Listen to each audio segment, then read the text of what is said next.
ओम श्री सद्गुरु परमात्मा नमः।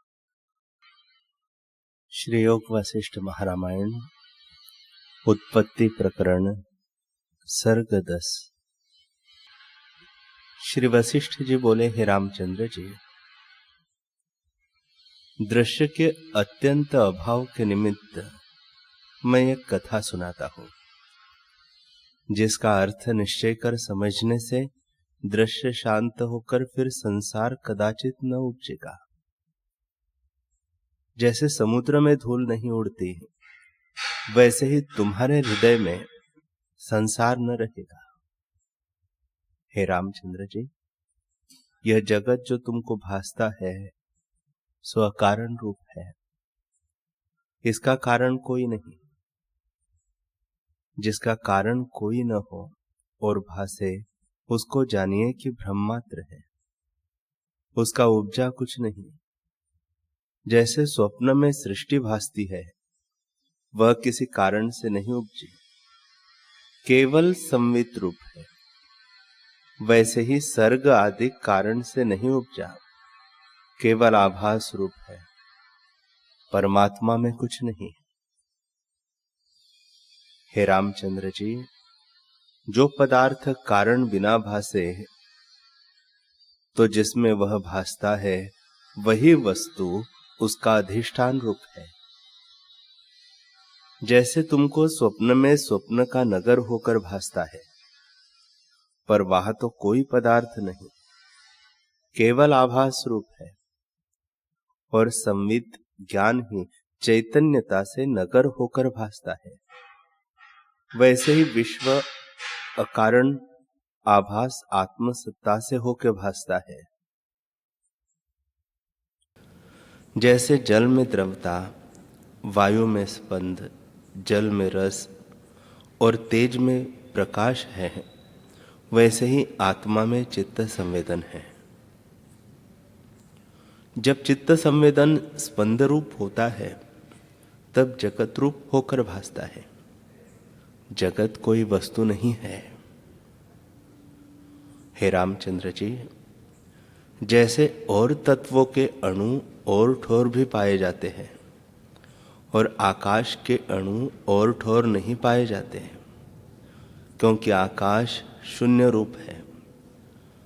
वैसे ही आत्मा से इतर इस जगत का भाव कहीं नहीं पाते, क्योंकि यह आभास रूप है और किसी कारण से नहीं उपजा। कदाचित कहो कि पृथ्वी आदि तत्वों से जगत उपजा है, तो ऐसे कहना भी असंभव है। जैसे छाया से धूप नहीं उपजती, वैसे ही तत्वों से जगत नहीं उपजता, क्योंकि आदि आप ही नहीं उपजे तो कारण किसको हो। इससे ब्रह्म सत्ता सर्वदा अपने आप में स्थित है। हे रामचंद्र जी, आत्मसत्ता जगत का कारण नहीं है, क्योंकि वह अभूत और अजड़ रूप है। सभौतिक और जड़ का कारण कैसे हो। जैसे धूप परछाई का कारण नहीं, वैसे ही आत्मसत्ता जगत का कारण नहीं।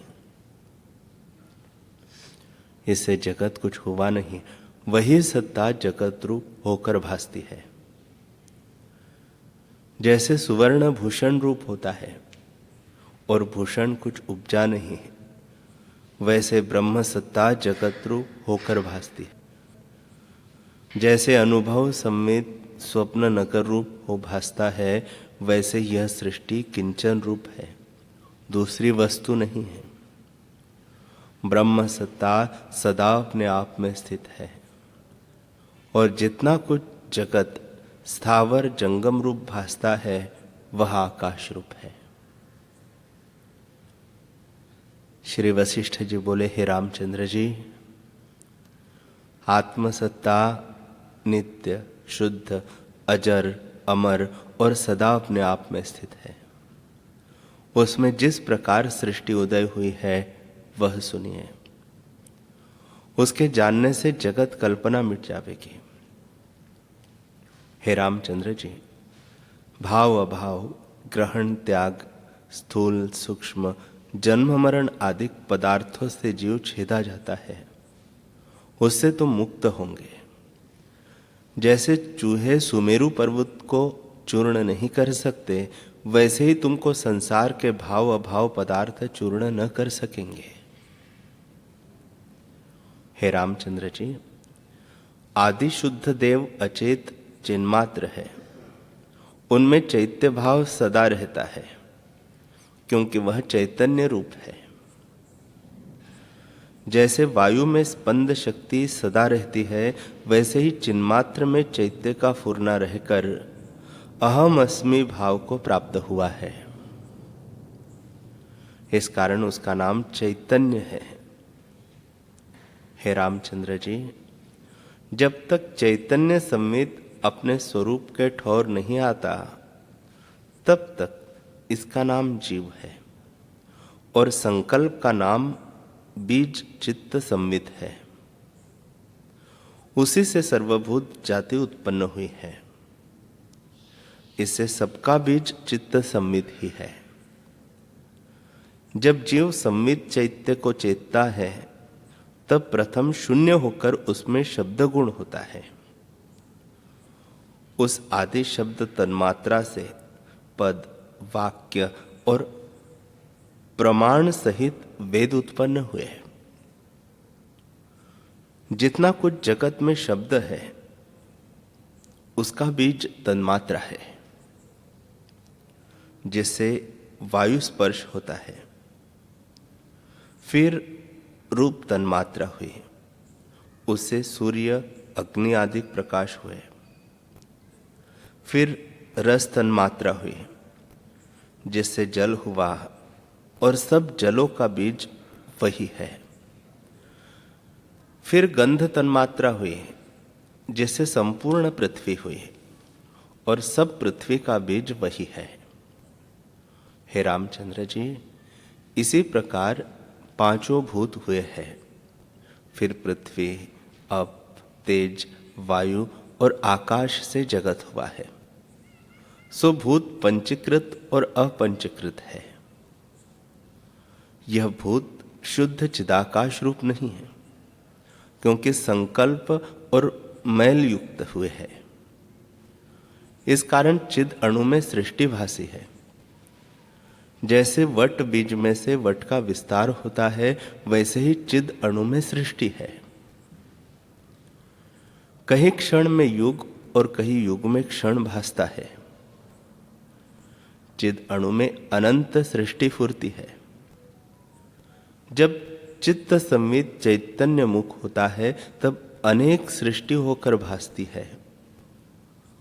और जब चित्त संवित आत्मा की ओर आता है, तब आत्मा के साक्षात्कार होने से सब सृष्टि पिंडाकार होती है, अर्थात सब आत्मरूप होती है। इससे इस जगत के बीज सूक्ष्म भूत है, और इनका बीज चिदणु है।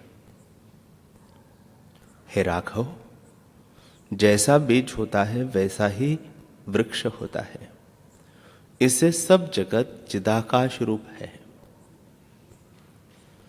संकल्प से यह जगत आडंबर होता है, और संकल्प के मिटे सब चिदाकाश हो जाता है। जैसे संकल्प आकाश रूप है, वैसे ही जगत भी आकाश रूप है। आत्मा अनुभव आकाश रूप है, जिससे क्षण में अनेक रूप होते हैं। जैसे संकल्प नगर और स्वप्नपुर होता है, वैसे ही यह जगत है। हे रामचंद्र जी, इस जगत का मूल पंचभूत है, जिसका बीज संवित और स्वरूप चिदाकाश है। इसी से सब जगत चिदाकाश है, द्वैत और कुछ नहीं। हे रामचंद्र जी, परब्रह्म सम, शांत, स्वच्छ, अनंत, चिन्मात्र और सर्वदा काल अपने आप में स्थित है। उसमें सम असम रूप जगत उत्पन्न हुआ है। सम अर्थात सजातीय रूप और असम अर्थात भेद रूप कैसे हुए सो भी तुम सुनो। प्रथम तो उसमें चैत्य का फुरना हुआ है, उसका नाम जीव हुआ और उसने दृश्य को चेता, उससे तन्मात्र, शब्द, स्पर्श, रूप, रस और गंध उपजे। उन्हीं से पृथ्वी, अप, तेज, वायु और आकाश पंचभूत रूपी वृक्ष हुआ और उस वृक्ष में ब्रह्मांड रूपी फल लगा।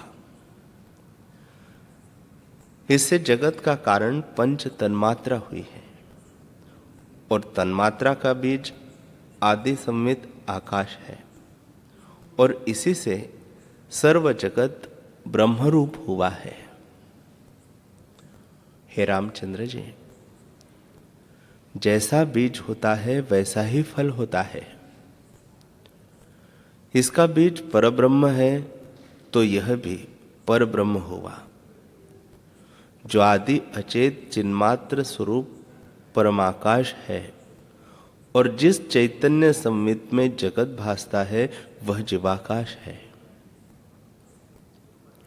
वह भी शुद्ध निर्मल है क्योंकि वह पृथ्वी आदि भूतों से रहित है। हे रामचंद्र जी, यह जगत जो तुमको भासता है सो सब चिदाकाश रूप है और वास्तव में द्वैत कुछ नहीं बना। यह मैंने तुमसे ब्रह्माकाश और जीवाकाश कहा। अब जिससे इसको शरीर ग्रहण हुआ सो सुनिए। हे रामचंद्र जी, शुद्ध चिन्मात्र में जो चैतन्य मुखत्व अहम अस्मि हुआ और उस अहम भाव से आपको जीव अणु जानने लगा। अपना वास्तव स्वरूप अन्य भाव किनाई होकर जीव अणु में जो अहम भाव दृढ़ हुआ उसी का नाम अहंकार हुआ। उस अहंकार की दृढ़ता से निश्चयात्मक बुद्धि हुई और उसमें संकल्प रूपी मन हुआ। जब मन इसकी ओर संसरने लगा तब सुनने की इच्छा की, इससे श्रवण इंद्रिय प्रकट हुई। जब रूप देखने की इच्छा की तब चक्षु इंद्रिय प्रकट हुई। जब स्पर्श की इच्छा की तो त्वचा इंद्रिय प्रकट हुई और जब रस लेने की इच्छा की तो जिह्वा इंद्रिय प्रकट हुई। इसी प्रकार देह इंद्रिया चैत्यता से भासी और उसमें यह जीव अहम प्रतीति करने लगा। हे रामचंद्र जी, जैसे दर्पण में पर्वत का प्रतिबिंब होता है वह पर्वत से बाह्य है, वैसे ही देह और इंद्रिया बाह्य दृश्य है पर अपने में भासी है, इसे उसमें अहम प्रतीति होती है। जैसे कूप में मनुष्य आपको देखे वैसे ही देह में आपको देखता है। जैसे डब्बे में रत्न होता है वैसे ही देह में आपको देखता है। वही चिदणु देह के साथ मिलकर दृश्य को रचता है।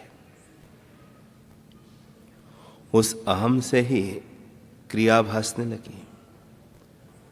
जैसे स्वप्न में दौड़े और जैसे स्थित में स्पंद होती है वैसे ही आत्मा में जो स्पंद क्रिया हुई वह चित्त संवित से हुई है और उसी का नाम स्वयंभू ब्रह्मा हुआ है। जैसे संकल्प से दूसरा चंद्रमा भासता है वैसे ही मनोपम जगत भासता है। जैसे शशे के श्रृंग होते हैं वैसे ही यह जगत है, कुछ उपजा नहीं है। केवल चित्त के स्पंद में जगत फुरता है। जैसे जैसे चित्त फुरता गया वैसे वैसे देश काल द्रव्य स्थावर जंगम जगत की मर्यादा हुई। ऐसे सब जगत संकल्प रूप है। संकल्प से इतर जगत का आकार कुछ नहीं।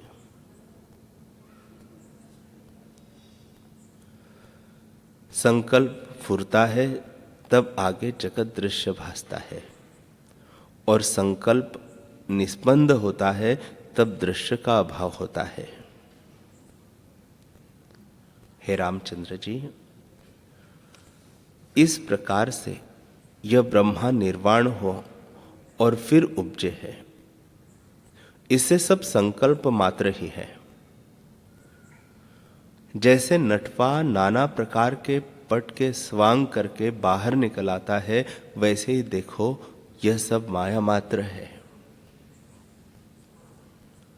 हे रामचंद्र जी, जब चित्त की ओर संसरता है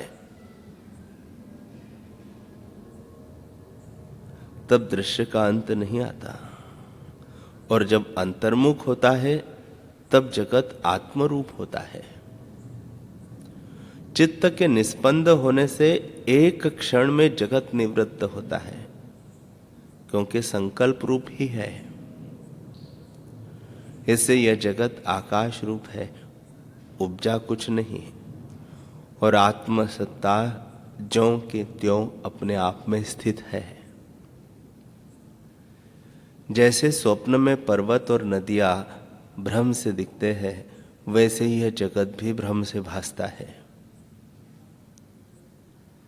जैसे स्वप्न में आपको मुआ देखता है सो भ्रम मात्र है, वैसे ही यह जगत भ्रम मात्र है।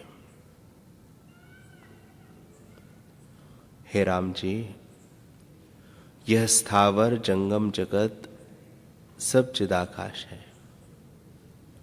हमको तो सदा चिदाकाश ही भासता है। आदि विराट रूप में ब्रह्मा भी वास्तव में कुछ उपजे नहीं, तो जगत कैसे उपजा। जैसे स्वप्न में नाना प्रकार के देश काल और व्यवहार दृष्टि आते हैं, सो कारण रूप है, उपजे कुछ नहीं और आभास मात्र है, वैसे ही यह जगत आभास मात्र है। कार्य कारण भासते हैं तो भी अकारण है। हे रामचंद्र जी, हमको जगत ऐसा भासता है जैसे स्वप्न से जागे मनुष्य को भासता है। जो वस्तु अकारण भासी है सो भ्रांति मात्र है। जो किसी कारण द्वारा जगत नहीं उपजा तो स्वप्नवत है। जैसे संकल्प पूर्व और गंधर्व नगर भासते हैं, वैसे ही यह जगत को भी जानो। आदि विराट आत्मा अंतवाहक रूप है, और वह पृथ्वी आदि तत्वों से रहित आकाश रूप है। तो यह जगत आदि भौतिक कैसे हो? सब आकाश रूप है। श्री वशिष्ठ जी बोले, हे रामचंद्र जी, यह दृश्य मिथ्या असत रूप है। जो है सो निरामय ब्रह्म है। यह ब्रह्माकाश ही जीव किनाई हुआ है। जैसे समुद्र द्रवता से तरंग रूप होता है, वैसे ही ब्रह्म जीव रूप होता है। आदि संवित स्पंद रूप ब्रह्मा हुआ है, और उस ब्रह्मा से आगे जीव हुए हैं। जैसे एक दीपक से बहुत दीपक होते हैं, और जैसे एक संकल्प से बहुत संकल्प होते हैं, वैसे ही एक आदि जीव से बहुत जीव हुए हैं।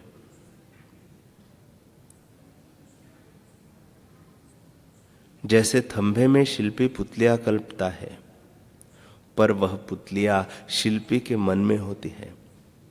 थंभा जो का त्यों स्थित है, वैसे ही सब पदार्थ आत्मा में मन कल्पे है।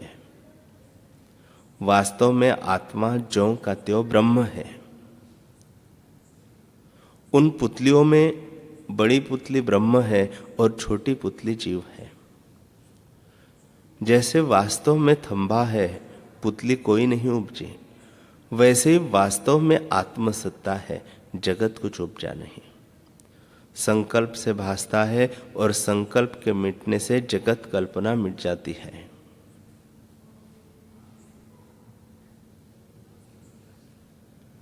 इतना सुन राम जी ने पूछा, हे भगवान, एक जीव से जो बहुत जीव हुए हैं, तो क्या वे पर्वत में पाषाण की नाई उपजे हैं? वह कोई जीवों की खानी है, जैसे इस प्रकार इतने जीव उत्पन्न होते हैं? अथवा मेघ की बूंदों व अग्नि से विस्फुलिंगों की नाई उपजते हैं? सो कृपा करके आप कहो। और एक जीव कौन है जिससे संपूर्ण जीव उपजते हैं? वशिष्ठ जी बोले, हे रामचंद्र जी, न एक जीव है और न अनेक है। तुम्हारे ये वचन ऐसे है जैसे कोई कहे कि मैंने शशे के श्रृंग उड़ते देखे हैं। एक जीव भी तो नहीं उपजा, मैं अनेक कैसे कहूं? शुद्ध और अद्वैत आत्मसत्ता अपने आप में स्थित है। वह अनंत आत्मा है, उसमें भेद की कोई कल्पना नहीं। हे रामचंद्र जी, जो कुछ जगत तुमको भासता है सो सब आकाश रूप है, कोई उपजा नहीं। केवल संकल्प के फुरने से ही जगत भासता है। जीव शब्द और उसका अर्थ आत्मा में कोई नहीं उपजा। यह कल्पना भ्रम से भासती है। आत्मसत्ता ही जगत की नाई भासती है। इसमें न एक जीव है और न अनेक जीव है। हे रामचंद्र जी, आदि विराट आत्मा आकाश रूप है, उससे जगत उपजा है। मैं तुमको क्या कहूं? जगत विराट रूप है, विराट जीव रूप है और जीव आकाश रूप है। फिर और जगत क्या रहा और जीव क्या हुआ? सब चिदाकाश रूप है। ये जितने जीव भासते हैं वे सब ब्रह्म स्वरूप है, द्वैत कुछ नहीं है और इनमें कुछ भेद नहीं है, सब ब्रह्म रूप ही है। राम जी ने पूछा, हे मुनीश्वर, आप कहते हैं कि आदि जीव कोई नहीं, तो इन जीवों को पालने वाला कौन है? वह नियामक कौन है जिसकी आज्ञा में ये विचरते हैं? जो कोई हुआ ही नहीं तो ये सर्वज्ञ और अल्पज्ञ क्यों कर हुए हैं और एक में कैसे हुए हैं?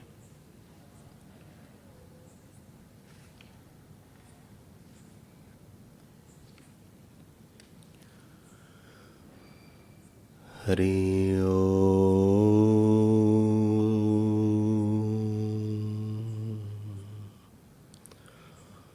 हरि ओम।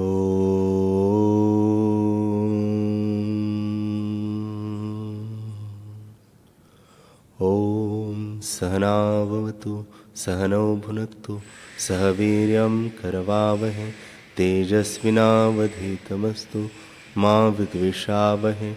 ओम शांति शांति शांति। श्री सद्गुरुदेव भगवान की जय।